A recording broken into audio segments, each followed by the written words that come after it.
The Tale of Mrs. Tittlemouse by Beatrix Potter.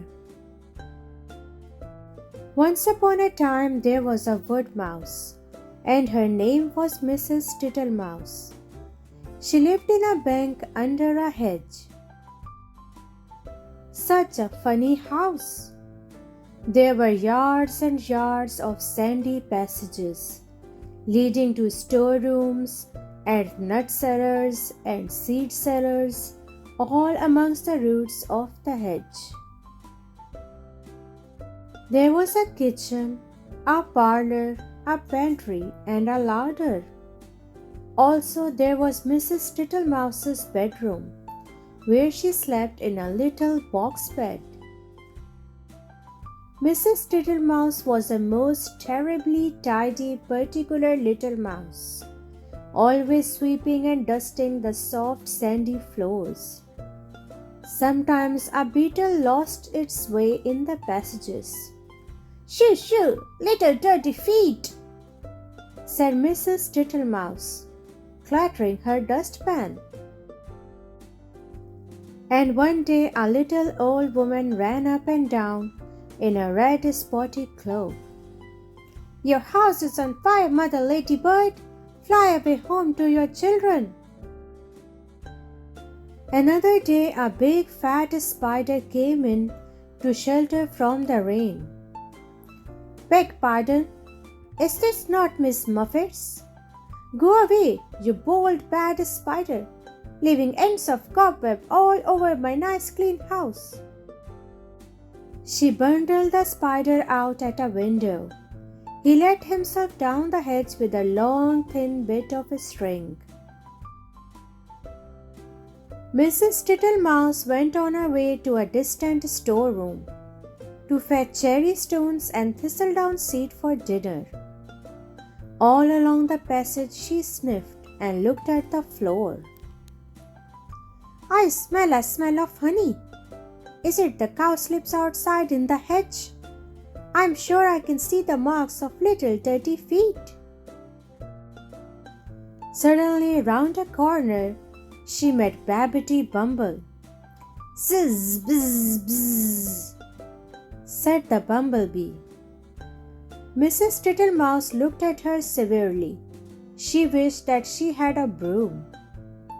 "Good day, Babbity Bumble. I should be glad to buy some beeswax. But what are you doing down here? Why do you always come in at a window and say zizz, bizz, bizz?" Mrs. Tittlemouse began to get cross. "Zizz, bizz, bizz," replied Babbity Bumble in a peevish squeak. She sidled down a passage and disappeared into a storeroom, which had been used for acorns. Mrs. Tittlemouse had eaten the acorns before Christmas. The storeroom ought to have been empty, but it was full of untidy dry moss. Mrs. Tittlemouse began to pull out the moss. 3 or 4 other bees put their heads out and buzzed fiercely. "I'm not in the habit of letting lodgings.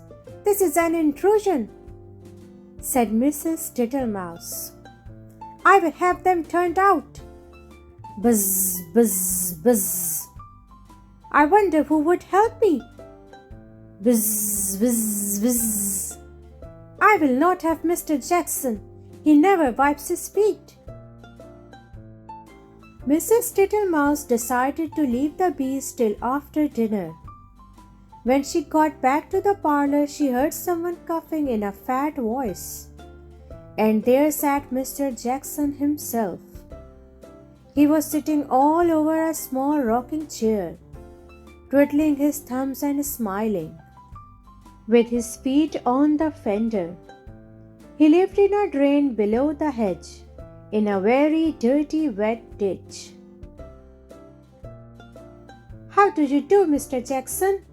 Dearie me, you have got very wet." Thank you, Mrs. Tittlemouse. I will sit a while and dry myself," said Mr. Jackson. He sat and smiled, and the water dripped off his coat-tails. Mrs. Tittlemouse went round with the mop. He sat such a while that he had to be asked if he would take some dinner. First, she offered him cherry stones. Thank you, Mrs. Tittlemouse. No teeth, no teeth, no teeth," said Mr. Jackson. He opened his mouth most unnecessarily wide. He certainly had not a tooth in his head. She offered him thistledown seed. Tiddly, widdly, widdly, poof, poof, poof, said Mr. Jackson. He blew the thistledown all over the room. Thank you, Mrs. Tittlemouse.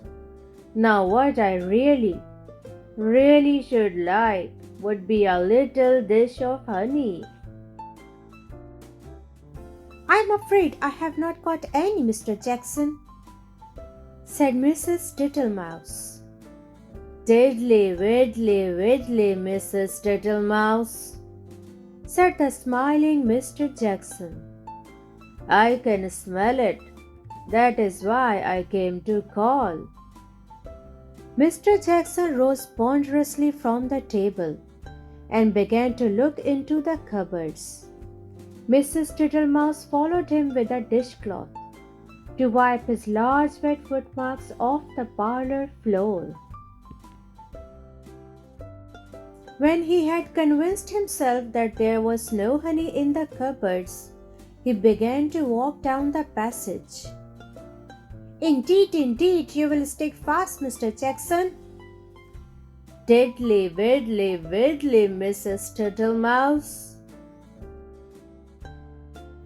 First he squeezed into the pantry. Diddly, widdly, widdly. No honey, Mrs. Tittlemouse. There were 3 creepy crawly people hiding in the plate rack. 2 of them got away, but the littlest one he caught. Then he squeezed into the larder. Miss Butterfly was tasting the sugar, but she flew away out of the window. Diddly, widdly, widdly, Mrs. Tittlemouse. You seem to have plenty of visitors. And without any invitation, said Mrs. Thomasina Tittlemouse. They went along the sandy passage. Diddly, widdly, buzz, whiz, whiz. He met Babbity round a corner and snapped her up and put her down again. I do not like bumblebees. They are all over bristles, said Mr. Jackson, wiping his mouth with his coat sleeve. Get out, you nasty old toad, shrieked Babbity Bumble. I shall go distracted, scolded Mrs. Tittlemouse. She shut herself up in the nut cellar while Mr. Jackson pulled out the bee's nest. He seemed to have no objection to stings.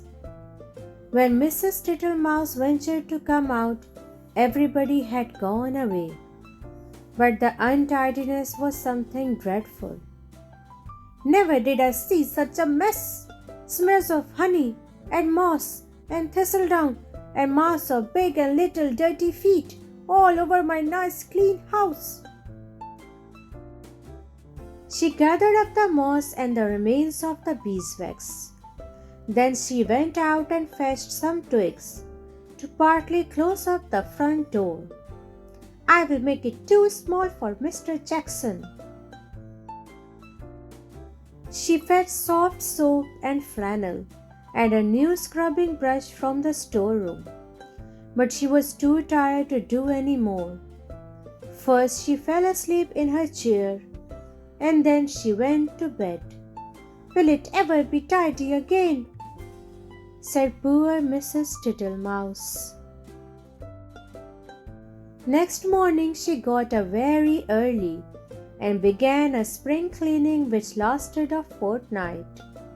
She swept and scrubbed and dusted, and she rubbed up the furniture with beeswax and polished her little tin spoons.